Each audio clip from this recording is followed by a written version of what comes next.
Love them knives here. Got steel will. Gienah or Gienah, however you want to pronounce it. This is the model, the F53. And of course I chose blue.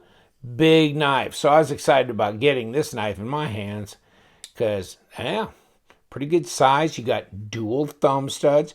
Got jimping on top of the blade here. Okay. You've got red spacers. A couple extra just for good measure back in here. Regular old pocket clip, 2 screws holding it in place. Be nice if it was deep carry, wouldn't it? Here, right or left hand. Kind of some machining here on the G10. Pretty grippy. Nothing overly exciting about the hardware itself. Pretty standard stuff. Although this is not supposed to be some kind of prized collector piece. A user knife. Okay, and we've got D2 steel here.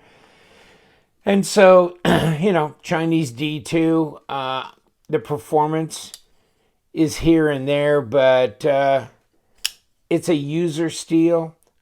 To me, I think I'd prefer just go ahead and get a full stainless. So like a 14C28N or something like that would be preferable. To me, I'm about D2'd out myself. I don't know about you.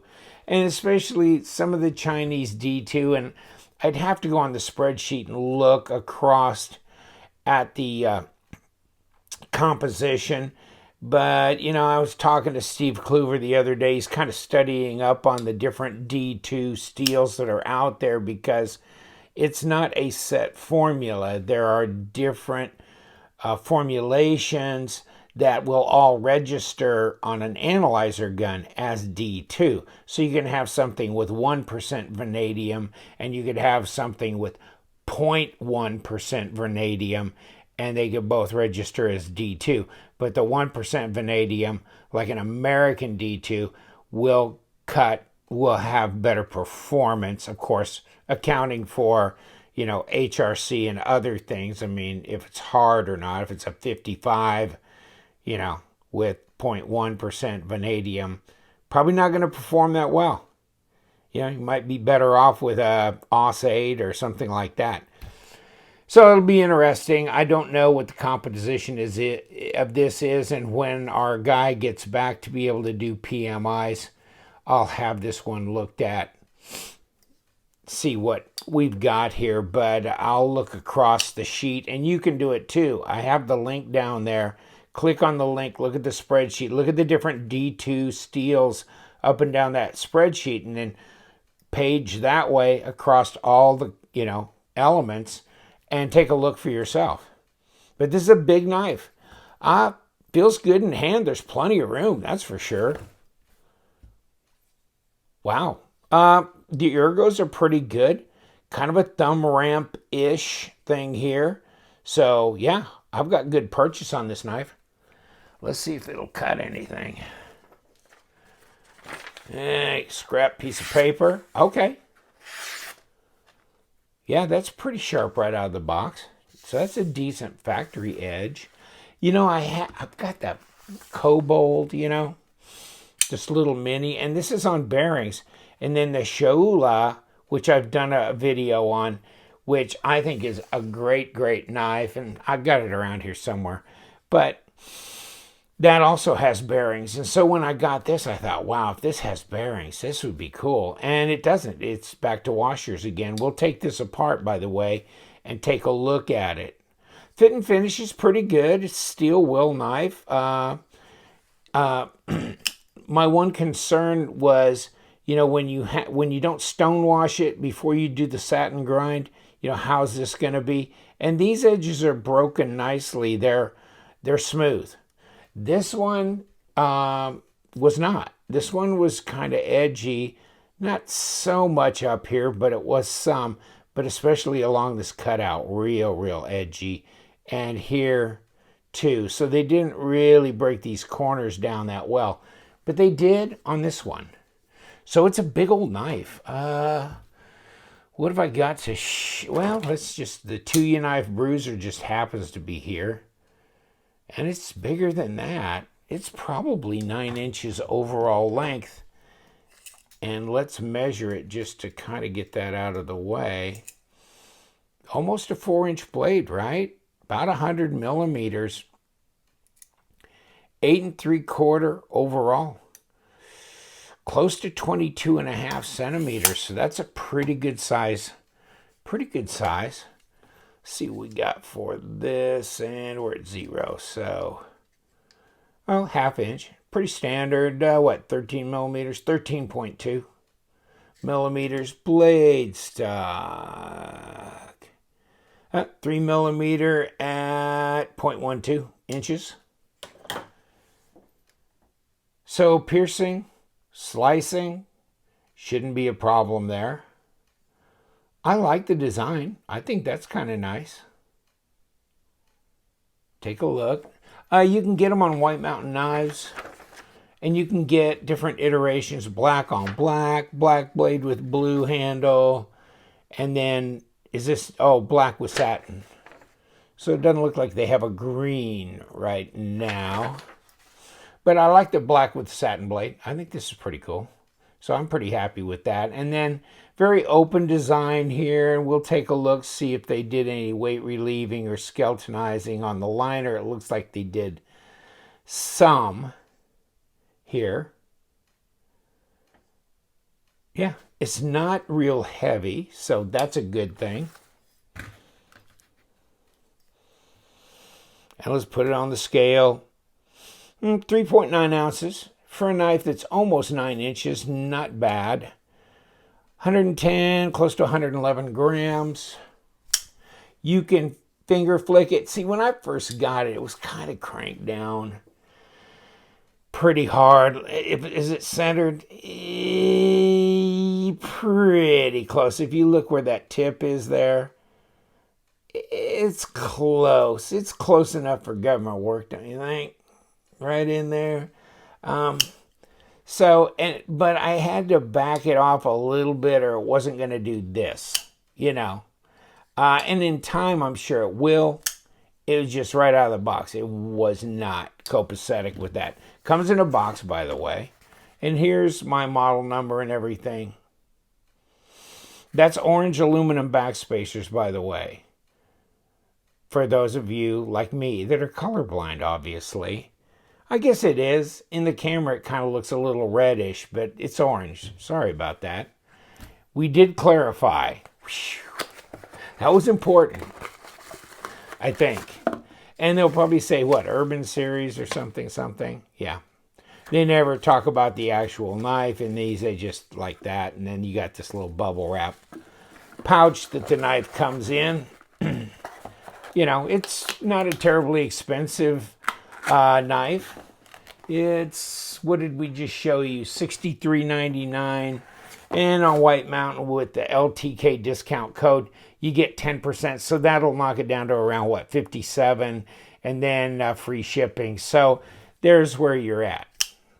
And you're in a category where there's a lot of other knives. You know, Civivi, Best Tech, and even the Tuyaknife Bruiser and others that are out there. Definitely way more expensive than a Ganzo. And then you've got a lot of Kaisers in the bag lighter. And I was getting the full-size blue bag lighter for $23.50 after discount because they were having a BOGO deal at the time. So I'm going to kind of date the video by saying that. But even those are 50-something odd dollars before discount at full retail. But so a lot of competition. And so this, I don't know that this really stands out in the field. Do you? In particular, I mean, this wouldn't destroy my world if it went away.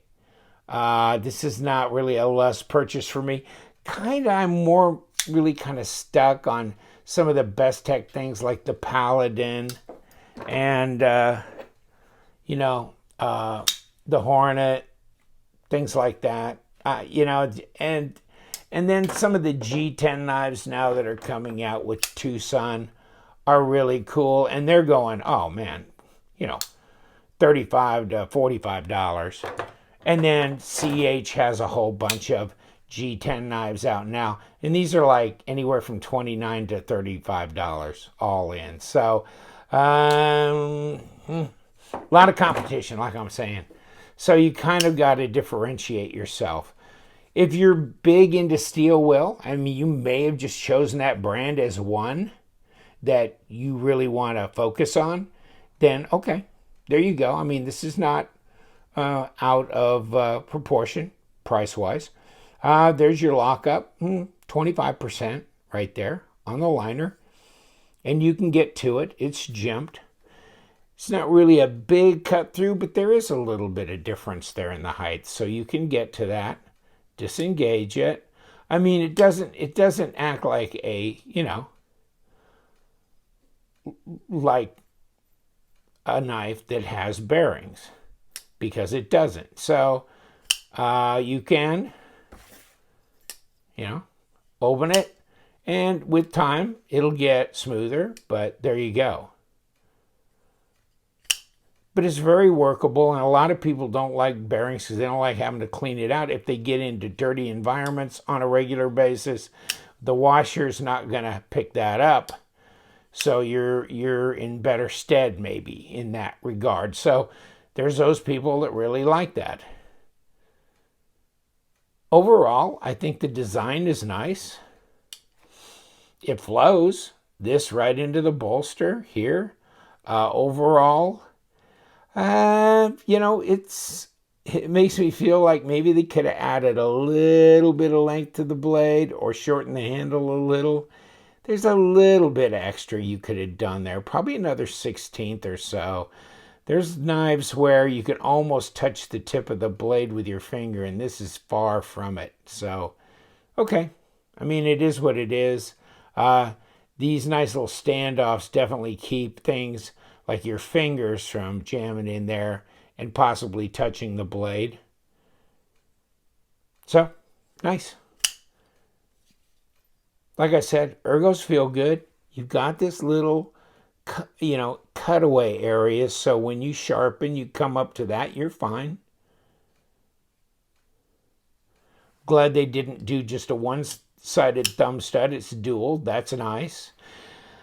And, if you hadn't noticed before I brought this up, there's pocket clip mount for left hand or right hand. So you got ambidextrous thumb studs, right, left hand deep, or not deep carry, just carry. There ain't no deep there. Wonder if they'll ever come out with some, that's kind of more of a deep carry, isn't it? But on the little Cobalt, but this would be nice with a deep carry. So yeah, you kind of wonder if some of these companies like Steelwell and Bestech, Kaiser, some of those would come out with some different optional clips, or somebody on the secondary market, just for those of us who want to change up some of the stuff, Although this is more acceptable as a clip, I think, because it is a little deeper carry. Like the setup a little bit better on that Paladin. Let's take it apart. Let's see what we got here. If we've got number 6s or number 8s. Oh, they did number 8s all the way along. Well, hallelujah. That's nice. I like that. And it's unscrewing, so we don't have any problems there with the pivot spinning, which indicates it might be a D-shaped pivot. We'll find out, though. And let's take these screws off the body.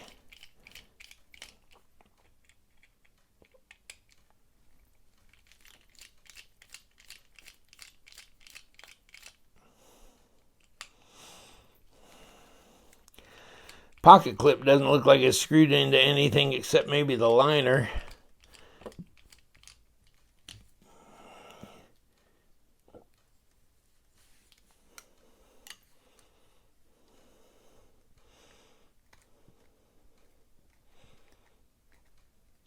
These little pins back here are what's causing me to not be able to separate it so easily. So we will now, though. And we'll pull that right off. And there's the washer. So, nice bronze washer. Pretty clean here. Looks like, almost looks like a ceramic detamp ball. There's the liner. They did a little cutaway there for weight relieving, and the liner's held in by the pocket clip. So if you wanted to deep carry, you know, I mean, yeah, it'd be nice. You could do that and still secure that liner. It'd be all right. And then these two little pins that just fit in here, you can pull them out. I'm going to keep them right where they are. Keep everything in place pretty much. Just wanted to take a look inside for the hell of it. And of course, if you'll notice there, we've got a D-shaped pivot, which is all Rico Suave. That's a good thing. Yes, thank you very much for that. And then you got this little insert in here to stabilize that and reinforce your stop pin. So good. And you got these little metal inserts in here for that are threaded, so you can flip the pocket clip, and then there's your washer on the other side right there. And little D shape right there for that pivot.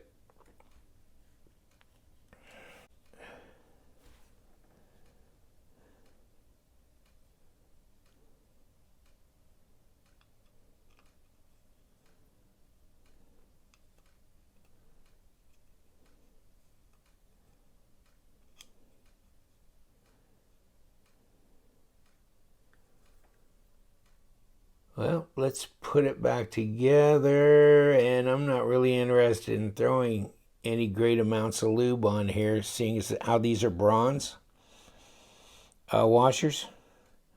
No, not really. And there's the one on that side anyhow, so let's just go right back with it. Click. And well, this is going to be real easy, isn't it? All these screws are still stuck in the scale.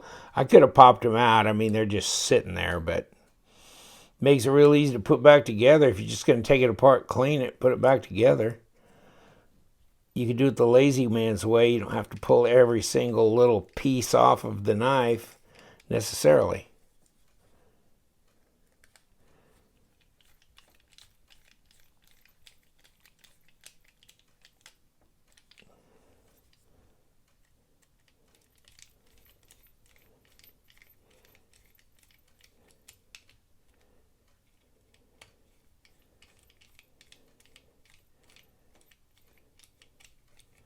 There you go. Now, yeah, I mean, you can crank this pivot down to where you can't even can't even pull the blade out. So that's where you got to really watch your tension on this pivot. You kind of want to get up on it, but not too much. And I'm not on center. So let's just take a look at the centering as we manipulate. And that's pretty much centered, and that's probably as much as I want to push that. And it's actually a little tighter than I want it. Yeah, a little tighter than I want it. Yeah, just a tad.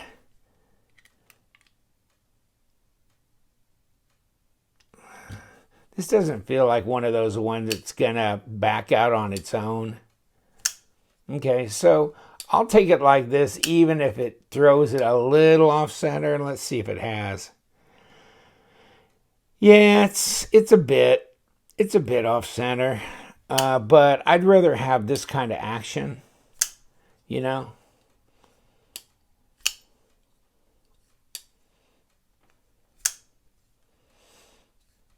Is some stuff getting behind this on this side here, on that thumb stud? That's a long handle. You really can't nestle the end of this in your palm that well. I gotta sneak up on it like this. But yeah. Oop. There you go. And do I have any play? Yeah, I got a little tiny bit. Little tiny bit. And I think I'm going to live with it.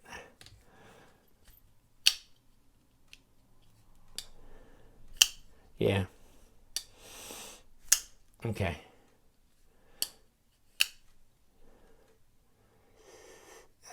That's pretty tight. Okay, that's good. So you're going to make some compromises there maybe, but that's the way it goes. Yeah. So yeah, these are not edge retention junky knives. This is something where you need to maybe do this. Get your strop out and, just hit them. Every once in a while, you use them for a few days. You know what I mean? Just do it. And it's not that difficult. I'm going to be doing more on the strop stuff coming forward. So get ready for that. Because I've really got to where I'm getting away from severe knife sharpening. I'm just going to be lazy and just only let it go so far. And then I'm going to hit it and clean it up and make it where, you know what I mean? That just sang across there. It doesn't take much to put them back together with a good edge and go again. So why take all that time and effort, wait until they're butter knives, and then having to put them on a KME, Wicked Edge, or whatever to do that? Kick out, buddy. Woo! That's a big knife. All right, I'm going to let you go. It's getting crazy around here. Where's my crazy Swede Viking guys that Linus gave me? And we're going to check out. You guys, you know what we do around here. We love them knives, so stay sharp.